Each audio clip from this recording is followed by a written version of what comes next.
That day, Lisa pulled out an old childhood photo. She laughed as she showed it to Alex, but Alex didn't laugh. He went pale. He saw a woman he knew too well. And when Anna heard her mother's last name, her heart stopped. They didn't know yet that this perfect love in Paris was the beginning of a catastrophe.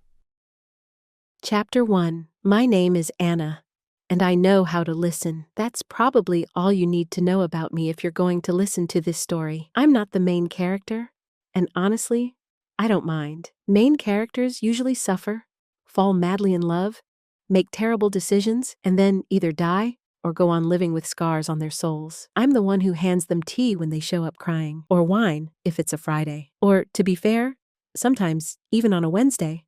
I'm the friend, the reliable one with a good sense of humor and decent taste in wine and books. Alex had been my friend since university. We studied in Lyon. He majored in architecture. I was in art history. We shared classrooms, medieval history lectures, fresh gossip, and discounted sushi. He fell in love often, fast, and always dramatically. His life felt like a cycle from the French New Wave. Lots of emotions, very little practicality, and always rain, even in summer. I was his opposite, stable, ironic, and firmly convinced that true romance was when someone washed the dishes on time or bought groceries without being asked. I could tell he'd met someone new by the size of his coffee cup and the depth of the shadows under his eyes. I knew it was over when he texted me at 2 a.m., quoting Proust or someone even worse. We were friends without undertones, without any what-ifs. We were like soulmates who, in a past life, were probably brother and sister. Which, as you'll realize later, sounds a bit ominous. But in the summer of 2023, Lisa entered his life, and honestly, I felt it was something different. Not because he spoke about her differently, but because, for the first time in years, he didn't speak at all. The silence was louder. He showed up on my balcony with a bottle of Chablis, sat in the chair, lit a cigarette, though he'd quit a year ago, and simply said, "I think I met her. You meet someone every June." I shrugged. "No, Anna. Her. Did you ask her?" He smiled, but said nothing.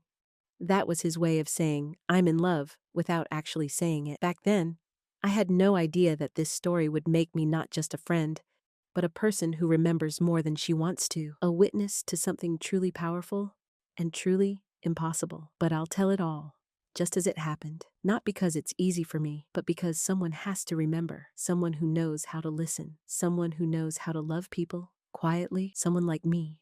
Chapter 2. Sometimes, love sneaks up on you like the smell of fresh pastries from a bakery at 7 a.m. You weren't expecting it, but suddenly, it's there. Warm, inviting, and completely irresistible. Alex met Lisa at a concert. It wasn't some grand cinematic moment. No, he saw her through the crowd, and time stood still, kind of thing. Just a small club in Lyon. A basement, really, where the walls smelled like beer and dusty acoustics, and the stage was barely bigger than a welcome mat. The band playing was something between jazz and a nostalgic 70s daydream. He didn't even know their name. He hadn't gone for the music. He went because I pushed him out the door. "Your emotions are growing mold," I said. "Time to air them out." He sat at the bar, looking like a man who bought a concert ticket and got a lecture on tax reform instead. And that's when Lisa walked in. No, she wasn't performing. She was just another guest. She walked up, stood next to him, smiled. And later he told me, I don't know what struck me more, her face, or the fact that she wasn't trying to be anyone else. She felt real, like a Sunday morning, with no plans. They started talking during the break, first about the band, then about how she studied anthropology at the Sorbonne and had come to Lyon on a field exchange program. "People are my favorite museum exhibits," she said. "And I restore the buildings they live in," he replied. 2 puzzle pieces, randomly fitting in a box labeled Life Shuffled. They danced for the rest of the evening. Well, danced is generous. Alex moves like his joints bought separate train tickets in different carriages. But Lisa didn't seem to mind. You know what she said at the end of the night? "You dance like someone who's not afraid to look silly. That's rare." When he came to see me the next day, I already knew he was in love. Not because he was happy. Quite the opposite. He was focused. It was something new. "I've met someone who looks at the world like it's still worth being amazed by," he said, staring into his mug of tea like it might talk back. And I thought, here we go. And also, starting now, my role in this story just got more complicated. Because when someone like Lisa steps on stage, even the background voice, like me, starts to feel a little crowded in the frame.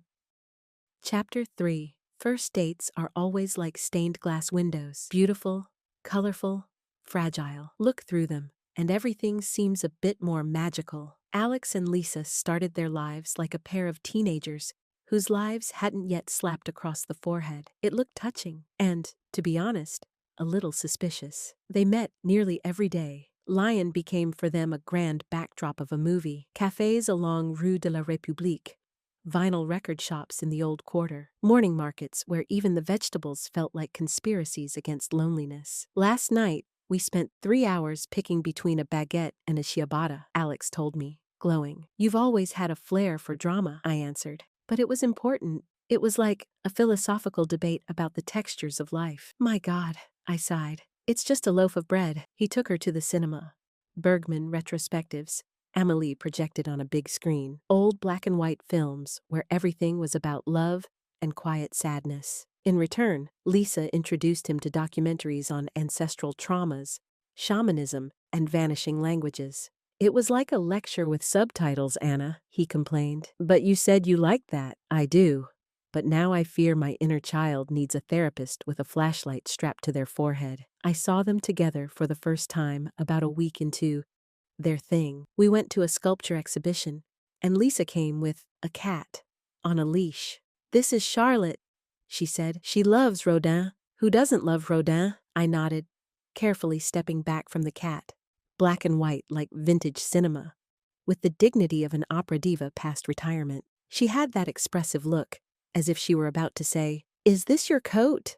I suppose I can forgive?" Her paws were fluffy, velvet soft, as though born from dough for clouds. But she carried herself with such grandeur that I reflexively straightened my shirt's edge. In short, a typical cat who knows her worth and has no intention of lowering it. Lisa was unusual. She didn't act.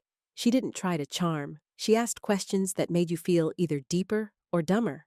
Sometimes both at once. Next to her, Alex bloomed.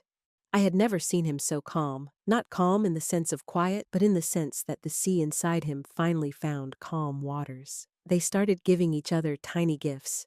A postcard tucked into a book, a strange stone found on the key, with energy, as Lisa called it, or a note written on the mirror. We play hide and seek with little treasures, he told me. Every day someone hides something. You're not hiding the apartment keys, I hope? I asked. Not yet, he laughed. One day, he confessed, I've started thinking I'm lucky. A strange pang hit me in the chest. Not jealousy, no, simply a feeling that this story was picking up speed. That soon I, Anna, this reliable side character, would shift into a back row spectator, or maybe stay backstage entirely. Chapter 4. Every love story has a stage where you're no longer just a +1. You're an official couple. That's when a second toothbrush shows up on the bathroom shelf. When Alex in your phone becomes my light. When you can brush your teeth in front of him. Not that anyone reported that part to me. I just know these things. 3 months in, they were exactly that kind of couple. Alex introduced Lisa to everyone. Friends, co-workers, even the baker from his neighborhood who always got his order wrong. But they both pretended it was fine. Lisa blended into our circle as she'd always been part of it. Even my boyfriend Julian, eternally skeptical photographer with a seen-it-all complex, said, she's got a good angle. Trust me, that's basically a compliment. But that's when I started to feel something. A quiet unease, thin, like the film on top of cooled milk. There was a moment. We were sitting in a cafe, drinking Aperol, laughing, and then Lisa pulled an old photograph out of her bag. Found it at my mom's. I'm about 3, in the garden. She passed the photo to Alex. You look so serious, she said. Like you're reading an X-ray. He trailed off. Later, he told me he saw a woman in the background, standing in the shadow behind the little girl. Her face was familiar, unnervingly so. He brushed it off. Lisa brushed off his reaction. Are you two okay? I asked casually. Why do you ask? Because you've started walking around like a professor who just found out his students replaced their final papers with fan fiction. He smirked, but said nothing. And I remembered meeting Catherine, Lisa's mother, last month. She'd dropped by one of our exhibitions. Whether by accident or design, I still don't know. But I'll never forget this. When she said her last name, something clicked in my mind. Familiar. painfully so, like an old photo you can't quite place but know you've seen before. And then there was this other thing. Sometimes Lisa looked at Alex, not like a woman in love, but like someone staring at something long lost and suddenly found. With reverence, with pain, with a quiet, "Why are you exactly like this? I know I could have been wrong, and I wanted to be wrong." But in that moment, I felt like our cozy little fairy tale was starting to fray, thread by thread. Maybe it was just paranoia, or maybe it was instinct, feminine, or just human. Chapter 5. If you had asked Alex where he would want to confess his love, he would have answered without a second thought. In Paris, under the rain. No umbrella, but a perfect line. He was always a thespian at heart, even when he was designing buildings. So, of course, for Lisa's birthday, he arranged exactly that. Paris, spring, wet cobblestones, the smell of coffee and damp clothes. A perfect cinematic frame where ordinary people, like you and me, would probably catch a cold before they caught feelings. But not them.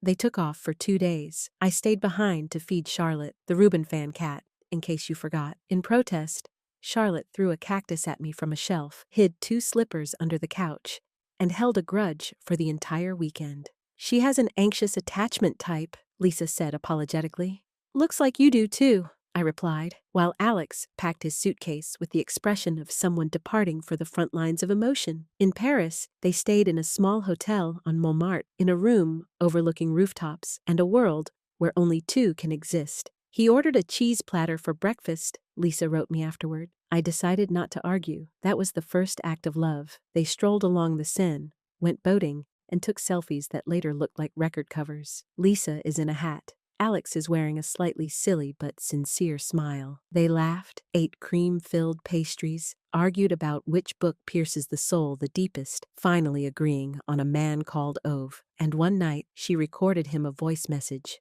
too shy to say it out loud. "I feel as though I've known you forever." He replayed that message 3 times, then simply placed his phone on the pillow beside him. I don't know if he carried a ring with him. Knowing Alex, probably he did, or at least the idea of a ring. He always lived a step ahead of his feelings, while Lisa, on the contrary, always seemed afraid that stepping forward might land in a space. She said Paris is like an old love. "Smells wonderful, but a little dusty," he told me. "And you decided to be her new fragrance?" I asked. "Yes," he nodded. "Only I fear I'm more like my grandfather's cologne." But in those jokes, there was tenderness. They really seemed like 2 puzzle pieces finally found among a pile of borrowed stories. They were a couple in love, the kind you see on a postcard and think, that can't be real, but it can, just not for long. Chapter 6. There are topics lovers don't bring up right away. Things like ex-partners, politics, and family. Especially when the family history isn't the kind that fits a commercial about breakfasts on a sunny terrace. Alex wasn't exactly thrilled about the talk of family. "My father's a retired engineer and the king of passive aggression," he said. "And my mom, a school teacher who still gives me imaginary Fs for an unmade bed." "That's sweet," Lisa replied. "It's a minefield with a smile." For Lisa, things were both simpler and more complicated at the same time.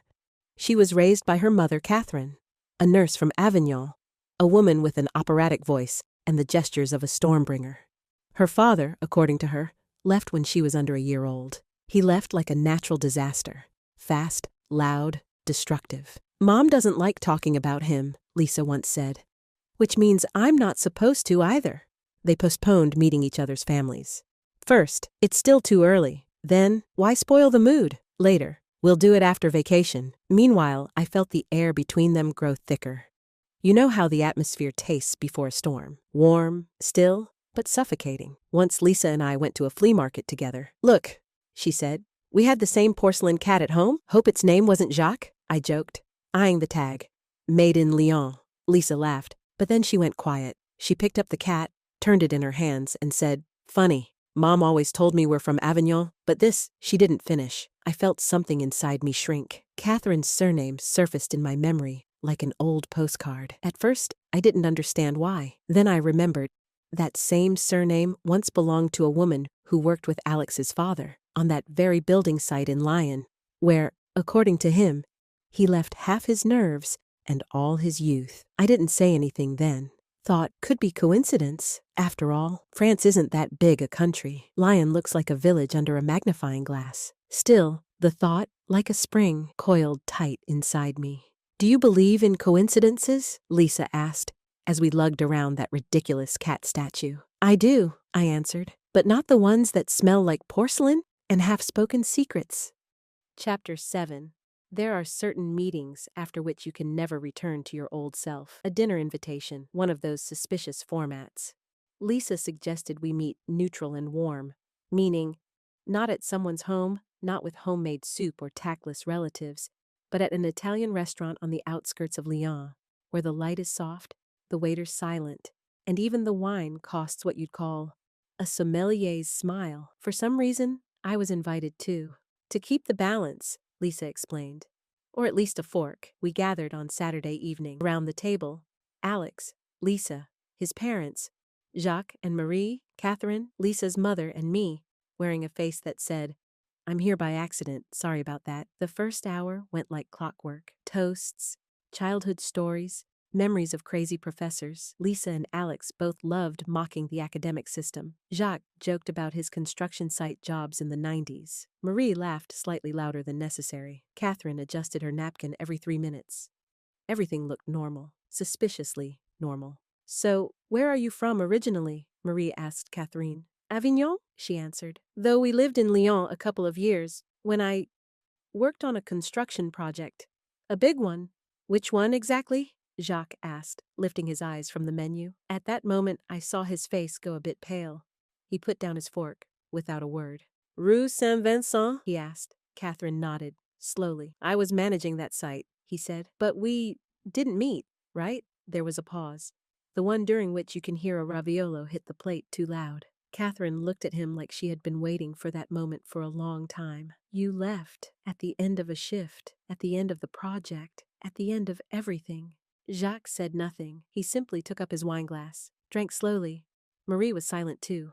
Alex, bewildered. Lisa, she froze, like a statue, as if part of her had just died, and another part, wild, new and afraid, had been born. Mom, she whispered quietly. Is it him? Catherine didn't answer, but everyone understood. Chapter 8. Some sentences change everything. There are a few of them. For example, you're going to have a child. I don't love you anymore. Or this one. Is it him? I remember that moment in vivid detail. The tablecloth was beige gray.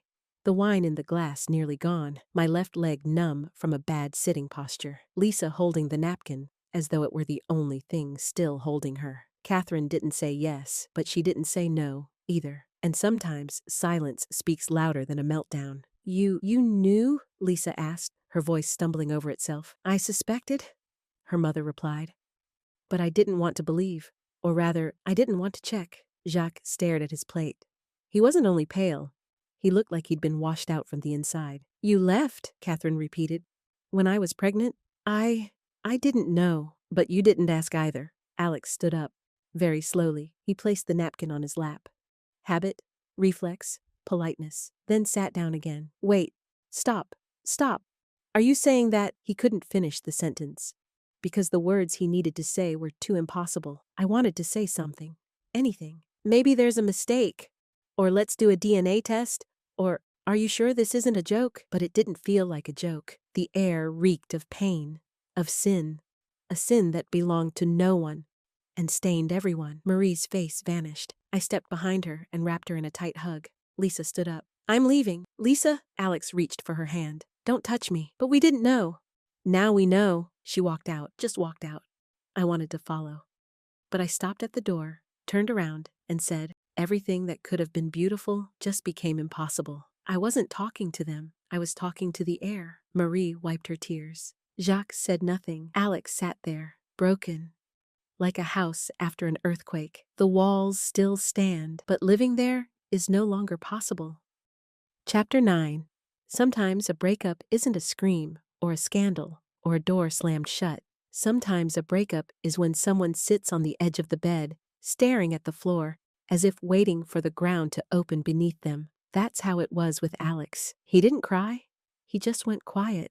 A day, 2, a week. He went to work and came back like a ghost, eating plain bread, forgetting to turn on the lights, sleeping fully dressed, drinking without eating. Sometimes I'd come over without asking, just sit on the floor and read the newspaper out loud. Not because it was interesting, just so the air wouldn't stay silent. "She's gone," he said once. "I know. I feel like there are two realities inside me now, one before and one after. That's called trauma, Alex, or kinship." He tried to meet with Lisa. He texted her something short. "Can we see each other? No talk about the past, just coffee." She replied 2 days later. "Okay, but not for long." They met by the riverbank. It was overcast, as if even the sky was afraid to overdo the emotions. They sat on a bench like two strangers, hands not touching, shoulders stiff, hardly any words. "It feels like someone died," she said. "Someone did," he replied. "Our us." She didn't cry. Neither did he. But I did. "God," I cried, while washing mugs at his place. Because those are the real breakups. The quiet ones. No shouting, no plates smashed, no blame, just leaving peacefully. But for good. After that, Lisa disappeared, deleted her socials, moved away. Alex stayed, with questions, with pain, with the sense that he was now a stranger even to himself. "I loved her, Anna. Really." "I know. And now I'm her brother." He said it like the word was poison. And you know what the worst part is? They did nothing wrong. No sin, no guilt, just the truth. And truth, as it often does, turned out to be stronger than love. Chapter 10. After is the worst time, because before made sense. You loved, or someone loved you, or at least you were waiting for something. But after, you're just there. And again, you don't know why. Lisa left. She simply disappeared, like someone who knows the farther you go, the easier it is to breathe. First, she changed her number, then her address, then the city. I found out she had moved to Marseille. No long explanations. No drama, as if she'd shed her old skin. Alex stayed in Lyon, in his apartment, which now felt too quiet. Even Charlotte, the cat, was gone. Lisa took her, of course. At least someone in the family didn't turn out to be her brother. I brought food, cleaned up, and washed the sheets. He didn't ask. I just couldn't not come. Sometimes he spoke. Sometimes he just stared at one spot. "You know," he said once, "I keep thinking, what if we hadn't gone to that dinner?"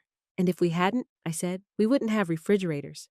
Because someone once said, what if we froze meat?" He smiled. First smile in a month. He tried to work. It didn't work. Drew, erased, started projects, abandoned them. One day, he brought home a chair that reminded her of that Paris hotel. He set it by the window, sat down, looked up at the sky, and said, "Is this stupid? Everything tied to love is stupid. That's what makes it matter," I answered. A few weeks later, he started going to therapy, at first in secret. Then he told me. I told her everything. And what did she say? That I'm alive. That it's not my fault. That now I have to build a new home inside myself. With heating and stained glass windows? Definitely. And I thought, maybe pain is also a building material. We just don't know how to use it until we're forced to. It was slow. Very slow. But he started coming back. To himself, to the city, to coffee without bitterness, to music without a lump in his throat. Only his heart. It felt different. Like he could now hear music no one else could, the kind that plays after. Chapter 11. Summer came unexpectedly, as if the rain got tired of waiting and went to sleep, leaving the world damp, but without tears. Almost right after that letter, I realized the story could never be the same, because it now carried one more life inside it. The letter from Lisa arrived on a perfectly ordinary Tuesday. A gray day, raindrops on the window, and a cup of tea that had just scorched my tongue. It had only a few lines. "Anna, I don't know who else to tell. I'm pregnant. He is the father. You're the only one who knows. What should I do? L." I read that letter 3 times. Then I cried. Then I gathered my thoughts, slowly. They took their time coming back. By the second day, I was already in Marseille. The train smelled of coffee and fatigue. I sat by the window, watching rows of olive trees pass by, and thinking I had never driven to a friend just to tell them, "You're stronger than you think you are." She opened the door, and she stood there like someone who had longed for a knock at the door, but stopped believing it would ever come. In her eyes, a quiet storm. "I'm not made up. I'm not rested. I haven't brewed coffee," she said, instead of, "Hello." "Perfect," I answered. "I'm tired of perfect people." We embraced. For a long time. The kind of hug shared by people carrying unspoken love inside them. In the kitchen, the scent of mint and fear. We sat in silence for a few minutes, in the kind of silence that belongs only to the closest friends. "I'm not ready, Anna," she finally whispered. I'm not even ready for life. And here, a person, a child. Readiness? That's a myth, I said. Like well-mannered French people on the subway. She smirked, but tears still stood in her eyes' corners. I'm afraid I'll be a bad mother. You're already good just because you fear that. Bad people don't fear. They act and forget. And what if I forget who I am? Then I'll remind you. I've studied you well. I could even quote you. For the first time, she smiled. Truly, as if she forgave herself a little. You know, she said, I thought after him there would be nothing alive left inside me. But now, I have a whole life inside me, and that scares me more. That's love, I said. Not romantic love. Real love, scary, but you stay. We sat a while longer. No words, just warming each other with our presence. Before leaving, we hugged again, hard, as if trying to fold each other under the skin, under the heart, into memory itself. I thought maybe that's the real power? To stay close when you're not asked, but deeply needed. Take Charlotte for a while, she asked, wiping her eyes. The cat shouldn't witness this whole drama. All right. Just warning you, she'll get fat with me, I said. I feed like grandmothers. Until the bowl breathes, food doesn't count as served. She dislikes you, Lisa noted gently. She despises me, I corrected, but we'll have a new chapter together. Let's call it The Cat That Didn't Want to Love, But Sold Out for Stew and Rodin. The road back was like a breath after a scream. On the train opposite me sat a man with a suitcase. From it poked out a French loaf like an antenna. I smiled, thinking of Lisa, of Charlotte, of the fact that life is sometimes just a train that keeps moving, even when you don't know which station you get off at. Chapter 12. A week later, a new letter came, this time with a photo, a black and white ultrasound, a tiny little spot, almost invisible, but indisputable. I stared at it as if it were the imprint of the future, as proof that the impossible had become possible.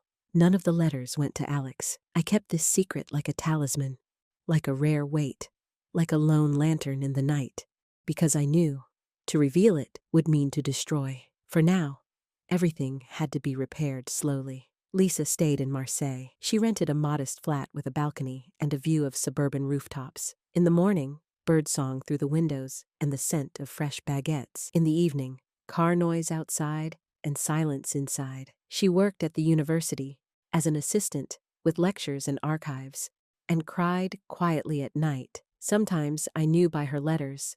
My belly hurts today. She moved too much. Sometimes she smiled. I saw her in a dream. She's already a person. When Lisa sent a photo of the little girl, I froze. Charlotte, the cat who until that moment had been lazily napping on the windowsill, suddenly walked over and peered at the screen. Then she gently touched the photo with her paw, as if placing her furry seal of approval. Approved, I whispered. She didn't object. She just stayed seated next to me. Claire was born in the summer. Her name, plain, unadorned, like a breath. Eyes, her father's. Hands, Lisa's. In her letters, Lisa wrote, I look at her and think, maybe some part of our story had to happen. Maybe not the way we dreamed, but it had to. I recognized that tone. I often thought about their if only, about how things might have been different, or how right is not always what you dream of. I kept those letters with love. I kept her fears and tenderness, and sometimes I thought maybe the strength comes not just from surviving or holding on to memories, even memories that aren't yours. One day, I got a photo, Claire sitting on the kitchen floor, in a cloud of flour, happy like someone who just invented winter.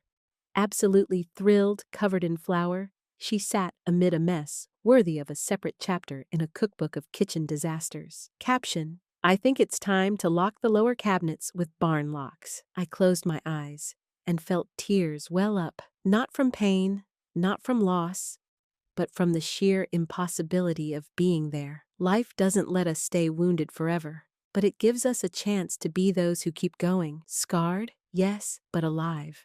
Chapter 13. Truth can come in many ways. Through an official letter, a phone call, a scrap of paper pinned on the fridge, or, like it happened with Alex, by a random phrase, thrown at the wrong time, to the wrong person. We sat in the kitchen. He was slicing a baguette. I was cutting cheese. Charlotte lay on top of the fridge with the face of a judge. Though now benevolent, almost indulgent, her tail swung lazily, like the pendulum of approval, and her whiskers twitched lightly with satisfaction. Apparently, Operation Feed and Cuddle had passed officially. Sometimes I even thought she purred, but quietly, as not to ruin her reputation. "And Lisa, how is she?" he suddenly asked. "You're still in touch with her, right?" In that moment, I realized two things. First, that he suspected. Second, that there was a crust of moldy cheese stuck to my mouth, and that certainly didn't help the conversation. But he wasn't looking at me. He looked past me, but his gaze wasn't distant anymore. It was attentive, like someone who just noticed what had been sitting under his nose the whole time. He shifted his eyes to Charlotte and frowned. "Wait, how did she end up with you anyway? I remember Lisa took her when she left." I swallowed. "A few weeks after she left? Well," Lisa wrote, "I went to see her, hugged her, and brought Charlotte back." "And you never said a word about this to me?" "You didn't hear a word, Alex. You were eating bread with your hands. You don't remember, do you?" He sighed, looked at Charlotte again. She squinted one eye, blinking lazily, like she said, "Finally, you're figuring it out." "Is she coping?" I continued. "With what?" he asked. He put down the knife. "With life, Alex. What else?" A pause. He looked at me, those eyes, the same ones in which Paris still lived, even if it was already November. "Is she married now?" he asked. "No." "Then with what, Anna?" And then I said it. No poetry, no preliminaries. Like a surgeon, quick, precise, painful. "She has a child." Silence answered. He didn't get it immediately. His face froze. Then he raised his eyes, as if someone had pushed him from the inside. "Mine?" I just nodded. In that moment, he didn't cry, didn't shout. He simply stood up, walked out, closed the door behind him. 4 days without a word. He reappeared only with a new haircut and a staggering hangover, his eyes devoid of all softness that used to live in them. He was silent for a long time. Then he said, "I feel like a garbage bin. Everyone dumps something in, then hopes it disappears on its own." He drank. Not much, but regularly. Worked, weekly. Drew, nothing.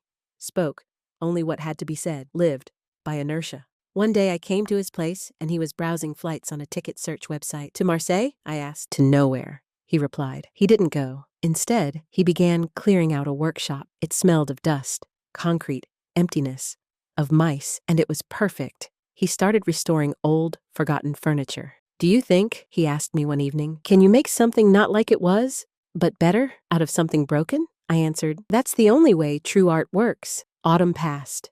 Winter passed. Spring came. He still didn't write to Lisa, but each time I got a photo of the little girl from her, he looked at the screen a little longer than just a glance. One day he said, "I'm not the father." I said nothing. Then he added, "But I know what it is to feel something growing inside you that you didn't choose, and still learn to love it." Chapter 14. Some letters aren't read with your eyes. They're read with your skin. That's what the letter from Lisa felt like. A brown envelope, soft handwriting, a stamp with a ship, and a scent. A blend of dry laurel and baby powder. I knew it carried more than just news. "Anna, you are still my anchor. You know, Claire is already standing on her little feet. Unsteady, like someone who knows for sure. Falling isn't scary when there's someone ready to catch you. Her eyes, sometimes I feel she looks at Alex, not as an object, but into him. You can tell him if you want, or keep it to yourself. I'm not waiting. I just wanted him to know he is the father of the strongest girl in the world. And you are the only one I trust to guard this truth. L." I read the letter slowly, as though it might melt in my hands. Then I brought it to him. Alex was in his workshop, dust in his hair, a paint-spattered shirt, the face of a grown man who'd just figured out how to reattach a broken chair leg and maybe rebuild the meaning of life. "It's from her," I said. "You can read it, or burn it. I won't say a word." He opened the envelope, read the letter for a long time, in silence. Then he sat, then he stood, then he asked, "Is she happy?" "Happy. In her own way," I answered. "And Claire?" "She's real," I said. "The kind of real that needs no permission to exist." He didn't answer, but he tucked the letter into his pocket, as if it were a compass or a ticket. The next day, he bought a hard-covered album and started gluing old photos into it. Paris, Charlotte, Lisa in a hat, and a blank page, waiting for a future photo. "And this?" I asked. "That's for if." He smirked. "If one day I want to say I loved, and I have something to remember." Chapter 15. Alex said, "I want to go to Marseille," and he said it the way people say, "I've decided to live."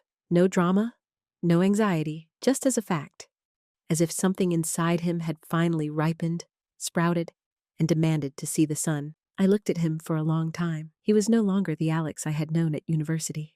Yes, his eyes remained the same. The ones in which Paris once settled. His sarcasm remained. The habit of forgetting to switch off the lights. That awkward but sincere, strong hug.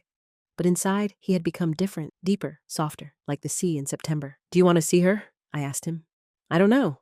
Maybe not." "Then why go?" "To know I can." He left.